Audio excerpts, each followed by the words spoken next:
Hello friends, എല്ലാവർക്കും പുതിയൊരു വീഡിയോയിലേക്ക് സ്വാഗതം. ഓവനും ബീറ്ററും ഒന്നും ഇല്ലാതെ എളുപ്പത്തിൽ തയ്യാറാക്കാൻ പറ്റുന്ന ഒരു കപ്പ് കേക്കാണ് ഇന്ന് ഉണ്ടാക്കുന്നത്. അപ്പോൾ ഇതെങ്ങനെയാണ് തയ്യാറാക്കുന്നതെന്ന് നോക്കാം. അപ്പോൾ ഇവിടെ ഓവന് പകരമായിട്ട് നമ്മൾ ഇതേപോലെ ഒരു പാത്രമാണ് എടുത്തിട്ടുള്ളത്.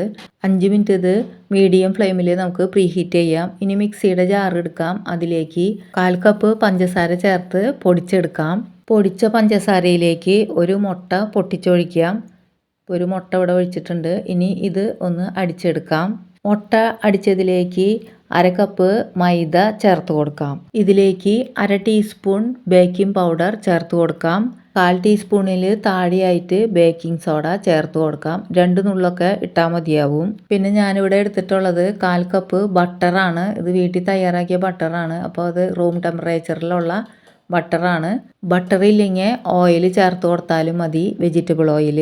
ഇതിലേക്ക് 1/4 ടീസ്പൂൺ വാനില എസൻസും 1/4 ടീസ്പൂൺ പൈനാപ്പിൾ എസൻസും ചേർത്ത് കൊടുക്കാം. ഇതിൻ്റെ കൂടെ ഒരു നുള്ള് ഉപ്പ് ചേർത്ത് കൊടുക്കാം. കളറിന് വേണ്ടിയിട്ട് 2 നുള്ള് മഞ്ഞൾപ്പൊടി ചേർത്ത് കൊടുത്തിട്ടുണ്ട്. ഇനി ഇത് നന്നായി ഒന്ന് അടിച്ചെടുക്കാം. ഇപ്പോൾ ഇവിടെ നന്നായി അടിച്ചെടുത്തിട്ടുണ്ട്. ഇനി ഇതൊരു പാത്രത്തിലേക്ക് നമുക്ക് മാറ്റാം. ഇനി മിക്സിയുടെ ജാറിലേക്ക് 3-4 ടീസ്പൂൺ പാല് ചേർത്ത് കൊടുത്തിട്ട് ഒന്ന് നന്നായി ഇതൊന്ന് ഇളക്കി മിക്സ് ചെയ്ത് ഇത് പാത്രത്തിലേക്ക് നമുക്ക് ഒഴിച്ചു കൊടുക്കാം. ഇത് ഇനിയൊരു ടീസ്പൂൺ കൊണ്ട് നന്നായി ഒന്ന് ഇളക്കി മിക്സ് ചെയ്തിട്ട് എടുക്കാം. ഇപ്പോൾ ഇതേപോലെ നന്നായി ഒന്ന് മിക്സാക്കി നമ്മൾ എടുത്തിട്ടുണ്ട്. കുറച്ച് കട്ടിയിലാണ് നമ്മുടെ ബാറ്ററി ഇരിക്കേണ്ടത്. ഇപ്പോൾ ഇതേപോലത്തെ കനം കുറഞ്ഞ പേപ്പർ കപ്പിലാണ് ഇത് ബാറ്ററി നമ്മൾ ഒഴിച്ച് ഇത് തയ്യാറാക്കി എടുക്കുന്നത്. ചായ കുടിക്കുന്ന പേപ്പർ കപ്പിലും നമുക്കിത് തയ്യാറാക്കി എടുക്കാവുന്നതാണ്. ഇതേപോലെ ഉണ്ണിയപ്പച്ചട്ടിയിലാണ് ഞാൻ ഈ പേപ്പർ കപ്പ് വെച്ച് കൊടുക്കുന്നത്. ഇത് ഇതേപോലെ കുഴിയുള്ള പാത്രത്തിൽ വെച്ചില്ല എന്നുണ്ടെങ്കിൽ ഈ മാവ് ഒഴിച്ച് കഴിഞ്ഞത് ചൂടായി വരുമ്പോൾ ഇത് പരന്നു പോവും. അതുകൊണ്ടാണ് ഈ ഉണ്ണിയപ്പച്ചട്ടിയിൽ വെച്ച് കൊടുത്തിട്ടുള്ളത്. ഇനി നമ്മളിവിടെ തയ്യാറാക്കി വെച്ചിട്ടുള്ള ബാറ്ററി നമുക്ക് ഇതിൽ ഒഴിച്ചു കൊടുക്കാം. അപ്പോൾ ഇതിൽ നിറച്ച് ഒഴിച്ചു കൊടുക്കരുത്. ഒരു 1/4 ഭാഗത്തിൻ്റെ അടുത്തായിട്ട് ഇതിൽ ഒഴിച്ചിട്ടുണ്ട്. 2-3 പ്രാവശ്യം ഞാനിതൊന്ന് ടാപ്പ് ചെയ്തിട്ടുണ്ട്. ബാക്കിയുള്ള ബാറ്റർ ചായ കുടിക്കുന്ന പേപ്പർ കപ്പിൽ ഒഴിച്ച് ഇതേപോലെ വെച്ച് കൊടുത്ത് ഇത് നമുക്ക് പ്രീ ഹീറ്റ് ചെയ്യാൻ വെച്ചിട്ടുള്ള പാത്രത്തിൻ്റെ ഉള്ളിലേക്ക് ഇറക്കി വെച്ച് കൊടുക്കാം. ഇനി ഇത് അടച്ച് വെച്ച് വേവിച്ചെടുക്കാം. അപ്പോൾ ഒരു 15 മിനിറ്റ് കഴിഞ്ഞപ്പോൾ ഞാനിത് തുറന്നിട്ടുണ്ട്. ഇതിൻ്റെ മുകളിൽ ഒരു ഭംഗിക്ക് വേണ്ടി കുറച്ച് ട്യൂട്ടി ഫ്രൂട്ടി ഇട്ട് കൊടുത്തിട്ടുണ്ട്.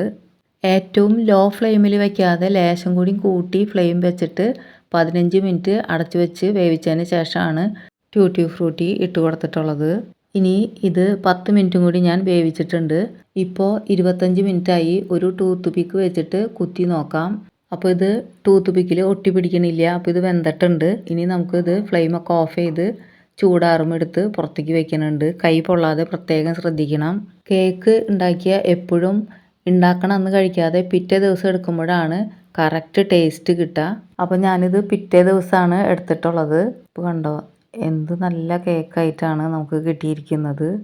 നല്ല സോഫ്റ്റുമാണ്, നല്ല ടേസ്റ്റ്. കടയിൽ നിന്ന് മേടിക്കുന്ന പോലെ തന്നെ നല്ല ടേസ്റ്റിലാണ് നമുക്കിത് കിട്ടിയിട്ടുള്ളത്. വീഡിയോ ഇഷ്ടമായാൽ ലൈക്ക് ചെയ്യാനും ഷെയർ ചെയ്യാനും സബ്സ്ക്രൈബ് ചെയ്യാനും മറക്കരുതേ. അടുത്ത വീഡിയോയുമായി വീണ്ടും കാണാം. Thank you for watching.